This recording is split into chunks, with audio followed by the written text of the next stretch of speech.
It was a gun. I'm not voting. If we want to build our nation. The problem with the Somalians. Just want to experience something else than a black man. Move on, move Can't be forward. like a horse with blinkers on. Honestly say, I was about to have Corrupt sex and then I pulled crap, up. but it's nice.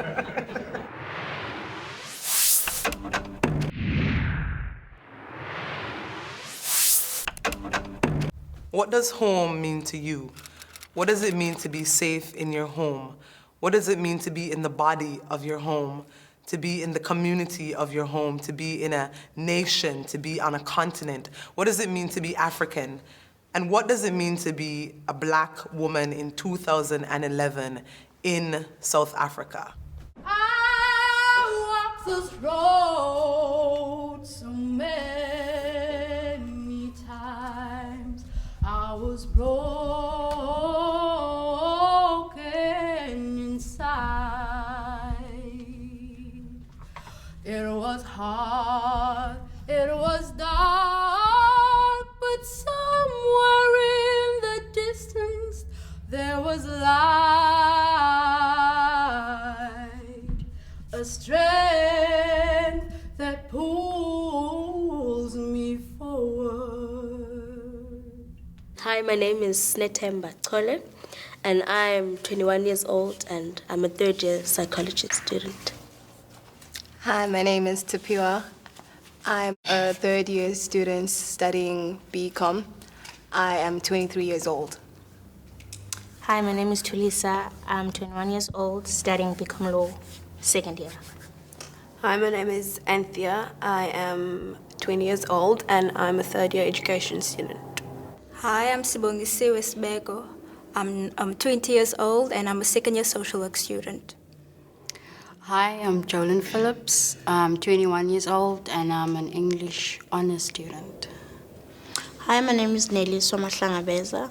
I'm 20 years old, studying B.Ed, second year. Hi, my name is Debbie Young, and I am 33 years old. I love it! And I am the director and dramaturg on the project. Well, after my mother died in 2000, I became homeless.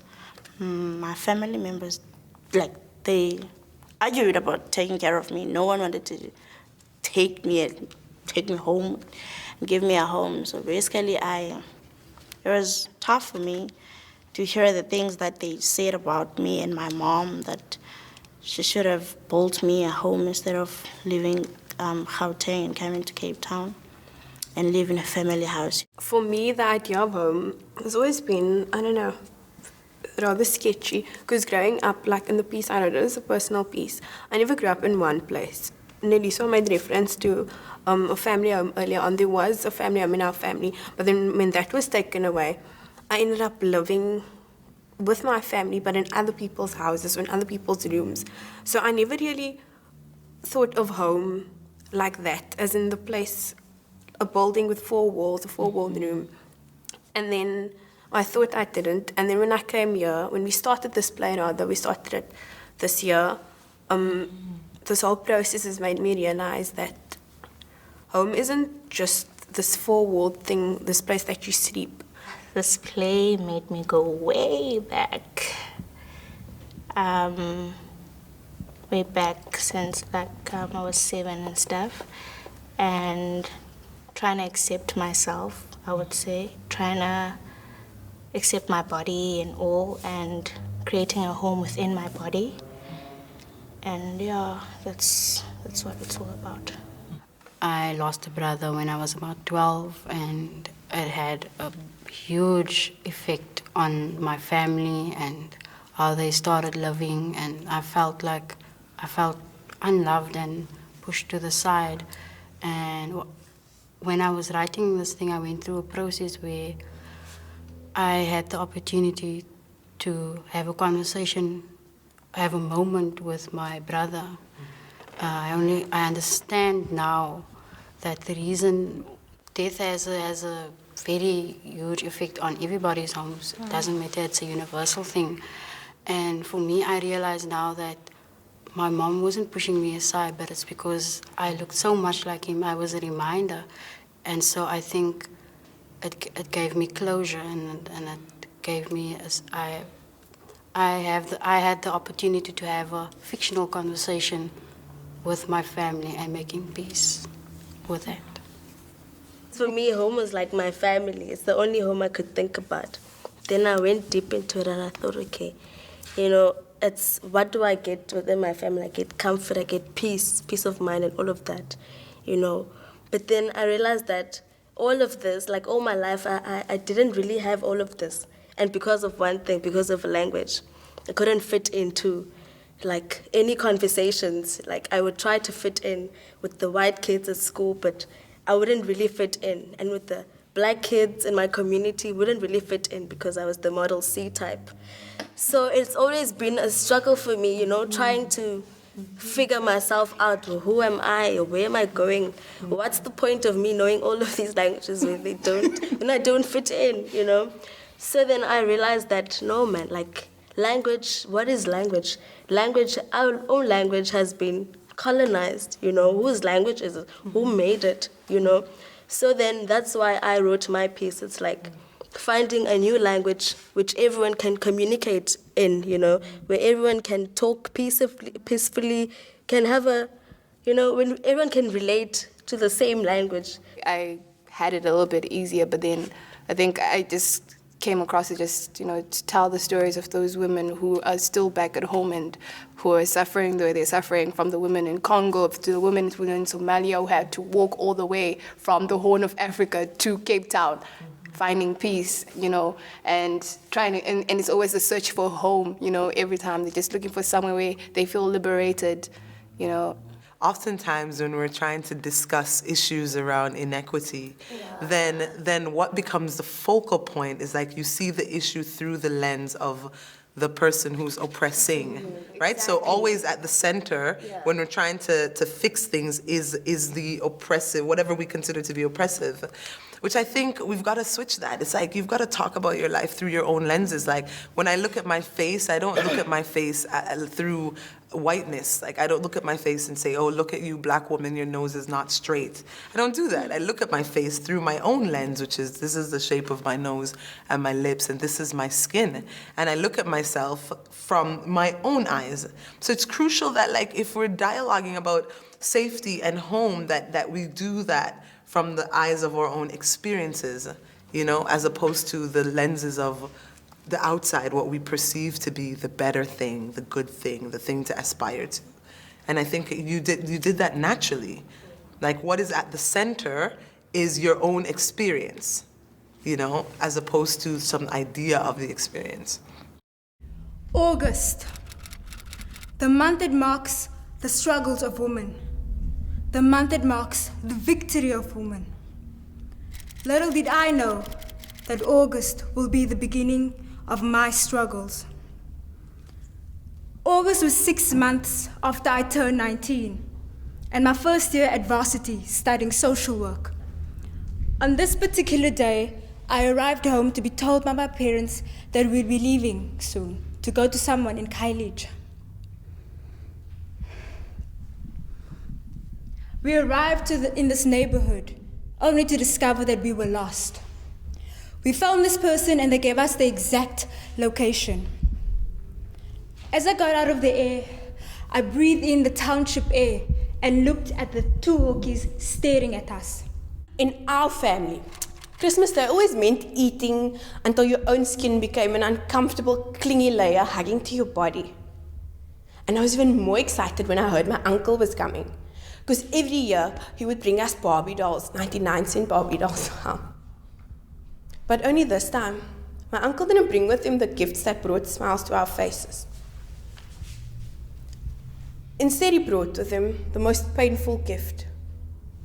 He took away our house that Christmas, my four-walled house.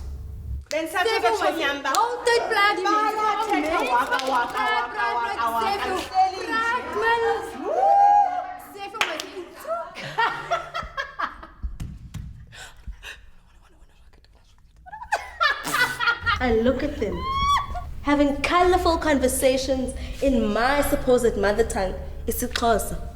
Kaloku kuthiwa isiXhosa sincancwa ebeleni lika mama. But does this mean that my mother lacks some linguistic flavors in her beautiful caramel brown bosoms? It has always been a struggle for me to fit into any conversation, be it in English or Xhosa. The English said that I lacked their accent, and the Xhosa said I lacked grammar. And me, I'm the ghost because they say, "Hi, you have your brother's eyes." My goodness, you're not like your brother. You used to be so kind. And Mama, she can't bear look at me because it's my fault. It's my fault because I'm still alive. I was so scared. I cried. Then I would imagine Gogo singing for me. Tula tu, tula baba, tula sana. Then, when he was done, he would bath me. And then he told me that if I told Gogo, he will kill me and that Gogo will not believe me. But then there was this one time when Malume Zweli wanted to put his thing inside my temple. But then my Gogo came in early that day and saw what Malume Zweli was trying to do. So Gogo took a pan and hit him with it.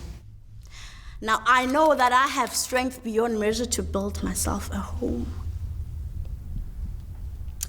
I know I have always had a home in my heart. I know that this body, this heart, is my home. And I will rebuild my foundation, my walls, and accept life as it is. Until now, I'm trying to build myself a home. I'm trying to accept life as it is. That's what my monologue says. So, yeah, I'm finally building myself a home. The first time we wrote was more of trying to get things right, trying to, how is it, being politically correct. And then I was like, you know what? You have to say where you are, where you're at in your life. Like, this is where I am, and this is what I want to tell. This is what I want to tell myself. Because most of the time when you're on stage, I don't know if you've noticed, but it's more like you're talking to yourself somehow. Yeah. It's like you forget that there's an audience out there. I realized that home is surrounding yourself with people you know care about you, you care about. It's that community, it's that love that you feel. It's not just a place, because I think I could live anywhere now with people that I care about around me, and I would feel at home. And this place made me realize that. The process of this play has been a healing process for all of us, because we had to go dig deep within ourselves, and it was a struggle, and it was really hard for the first 2 weeks, actually writing a monologue. We had to rewrite. And we also had moments of where our monologues was very deep, and we started crying and having the sisterhood going on here. It gave us the strength to continue writing. My dream is to be successful. My dream is to have to have a world whereby my daughters don't have to be violated or have to suffer based on their sexuality, or their gender, and their color. My dream is to see this country, or men and women in the same. It's still growing, but I would like to see it, being done and productive and whatever. Men and women equal, same, gender equality. That's all I want to see. My dream is to live each moment to the absolute fullest, as if I'm gonna die in the next. My dream is to become a successful, independent woman in everything I do. My dream is to wake up every morning knowing what I'm gonna do is what I love. My dream is to go to the Eastern Cape and empower women there. My dream is to grow comfortable into my own skin and one day hopefully fit into it perfectly. Hoe gaan die trein deur die stasie deur? Kalina, kalina, kapopopo. Hoe gaan die trein deur die stasie deur? Kalina, kalina.